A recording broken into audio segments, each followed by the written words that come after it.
Welcome to Not Milk Never Milk. Subscribe if you're lactose intolerant. In this video, I will explain how to make cake in an oven. First, let's get organized.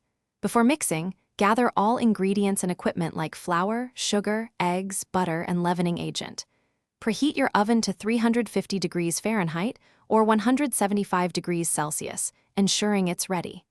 Properly prepare cake pans by greasing and flouring them or lining with parchment paper for easy release. Having everything ready makes the baking process smooth and enjoyable for a perfect cake. Now let's create that delicious cake batter. Begin by creaming together softened butter and granulated sugar until the mixture is light, fluffy, and pale yellow. This step incorporates air, contributing to a tender crumb. Next, beat in your eggs one at a time, ensuring each is fully incorporated. Then, alternate adding your dry ingredients like flour with your wet ingredients such as milk. Mix until just combined, being careful not to overmix, which can lead to a tough cake texture. With your batter ready, it's time for the oven. Carefully pour the batter evenly into your prepared cake pans. Place the pans in the preheated oven, typically on the middle rack. Resist the urge to open the oven door during the first 20 to 25 minutes of baking, as this can cause the cake to fall.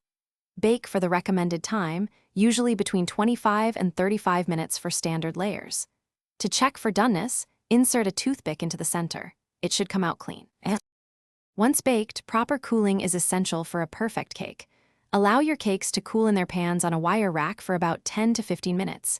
This helps them firm up before removal. Then, carefully invert the cakes onto the wire rack to cool completely. It's crucial that the cakes are entirely cool, which can take 1 to 2 hours before you apply any frosting. Frosting a warm cake will cause it to melt. Finally, decorate your beautifully baked cake with your favorite frosting and toppings, ready to enjoy. Thanks for watching. If this was helpful, leave a like and consider subscribing. See you next time.